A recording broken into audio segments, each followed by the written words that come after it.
முத்தான வழக்கங்கள்.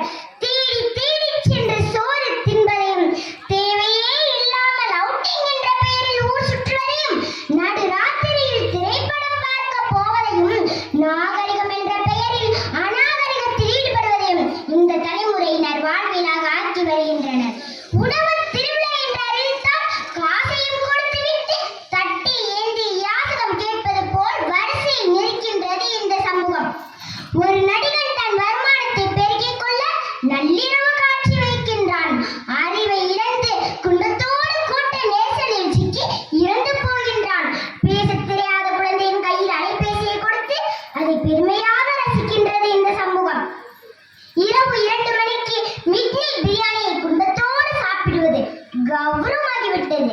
உங்கள் பிள்ளைகளுக்கு நீங்கள் உணவு கொடுக்கவில்லை, ஸ்லோ பாய்சன் கொடுத்து கொண்டிருக்கிறீர்கள். உங்களின் தலைமுறையை மலடாக்குவதற்காக மருந்து கொடுத்து கொண்டிருக்கிறீர்கள். பிள்ளைகளை பெற்ற பெற்றோர்களே, நம்மில் பலர் பிள்ளைகளை உருவாக்கவில்லை. நிறைய வருமானம் தரும் ஜெர்சி மாடுகளை வளர்த்துக் கொண்டிருக்கின்றோம். உங்களின் எத்தனை பேரின் குழந்தைகளுக்கு அறிமுகம் இல்லாத நபரிடம் 10 நிமிடம் பேச தெரியும்? சொல்லிக் கொடுத்திருக்கிறீர்களா? இனிமேல் சொல்லிக் கொடுங்கள். உங்களின் எத்தனை பேரின் குழந்தைகளுக்கு தன்னம்பிக்கைக்கும் தலைகணத்திற்கும் உள்ள வேறுபாடு தெரியும்? சொல்லிக் கொடுத்திருக்கிறீர்களா? இனிமேல் சொல்லிக் கொடுங்கள். உங்களின் எத்தனை பேரின் குழந்தைகளுக்கு நமது தாய்மொழியாம் தமிழில் தொடர்ந்து ஒரு 5 நிமிடம் பிறமொழி கலவாமல் பேசத் தெரியும்? சொல்லிக் கொடுத்திருக்கிறீர்களா? இனிமேல் சொல்லிக் கொடுங்கள்.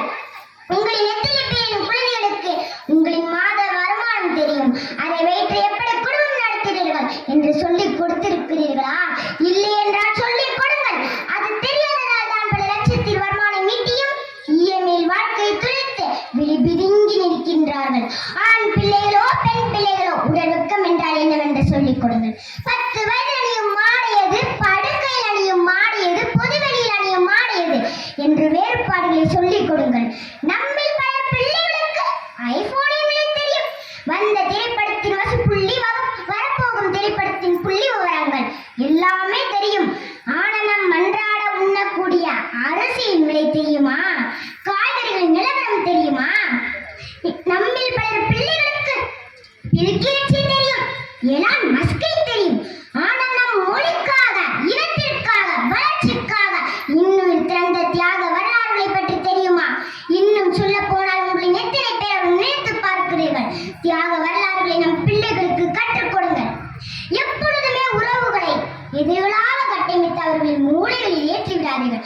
உறவுகளை ஒதுக்குங்கள் என்று அவர்களுக்கு நீங்கள் சொல்லிக் கொடுத்து விட்டால் அவர்கள் வளர்ந்த பிறகு ஒதுக்குகின்ற முதலாவது நபர் நீங்களாகத்தான் இருப்பீர்கள். வாழ்க்கை என்பது வெறும் கேளிக்கையும் வேடிக்கையும் பணம் ஈட்டுதும் ஆடம்பரமும் மட்டுமல்ல. அது மனி நிறைவாக வாழ்வது. அது எப்படி என்று உங்கள் பிள்ளைகளுக்கு கற்றுக் கொடுங்கள். இந்த மனித சமுதாயத்திற்கு பெற்றோர்களாகிய நீங்கள் செய்யக்கூடிய மிகப்பெரிய கடமை உங்கள் பிள்ளைகளை அறம் சார்ந்த பிள்ளைகளாக, அறிவார்ந்த பிள்ளைகளாக உருவாக்குவதுதான். அறிவு என்பது வெறும் படித்து தெரிந்து கொள்வதல்ல, ஈடுகளில் நாம் அறிந்து கொள்வதல்ல. நம் படித்து தெரிந்து கொள்வது அனைத்தும் நம் புத்திக்குள் இறங்கி அது என்னவாக வெளிவருவது என்பதை பொறுத்துதான் அறிவு. சிந்திக்க தூண்டுவது அறிவு. தன்னுமின் கேள்விகளுக்கு தானே விடை காண்பதுதான் அறிவு. அப்படிப்பட்ட அறிவை உங்கள் பிள்ளைகளுக்கு கொடுங்கள். இந்த சமூகம் ஒரு வெற்றி சமூகமாக மாறுவதும் வீணில் சீரழிந்து போவதும் பெற்றோர்களாகிய உங்கள் கையில் தான் உள்ளது. தக்கார் தகவலர் என்பது அவரவர் எச்சத்தால் காணப்படும். பெற்றோர்களே, அங்காடியில் பொருள் இலவசம் என்றால் ஓடோடி வாங்குகிறீர்கள். ஆனால் அரசு பள்ளியில் கல்வி இலவசம் என்றால் ஏன் வர மறுக்கிறீர்கள்? அரசு பள்ளியின் அடையாளம் வறுமையின் அடையாளம் அல்ல, பெருமையின் அடையாளம். எனவே உங்கள் பிள்ளைகளை அரசு பள்ளியில் சேர்த்து நீங்கள் உழைத்த பணத்தை சேமித்திடுங்கள். போற்றுவார் போற்றற்றும், தூற்றுவார் தூற்றற்றும். வாழ்வது ஒரு முறை, வாழ்த்தட்டும் தலைமுறை. தமிழச்சியாய் பிறந்தேன் என்ற பெருமையுடன் உங்கள் கமிஷா குமார். மகள்களை பெற்ற அப்பாக்களுக்கு இந்த பாடல் சமர்ப்பணம். அப்பாவும்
ஓடும் ஒரு தூணாடி நரம்பெல்லாம் ஓவாசம் வேர்வ துளிதான் பணா படிக்கும் இதிகாசம் பூமி போலவும் பொறுமை தீராதையாவும் பெருமை என்னைக்கு மாறிடுமோ இன்னல் படும் நிலைமை காலத்துக்கும் கடமை ஓயலையே என்ன கொடுமையா கண்ணீர் துளி பாடுதையா பெத்தவனே ஓர்மை எதையும் எதிர்பார்க்கா தியாகோடி எந்த நிலர் தேடும் மேகோடி மூச்சில கலந்தாடும் சொந்தோடி முடிவே இல்லாத வந்தோடி நீ இல்லாம தாயே இருப்ப சீராரோ அட நீதான் பாய வாழ்க்கையோட ஆதாரம் நீ இல்லாம தாயே இருப்ப சேராரோ அட நீதான் பாய வாழ்க்கையோட ஆதாரம் அப்பா அப்பாவும் அன்புக்கு ஈடாகுமா ஆகாசம் அப்பாவும் தியாக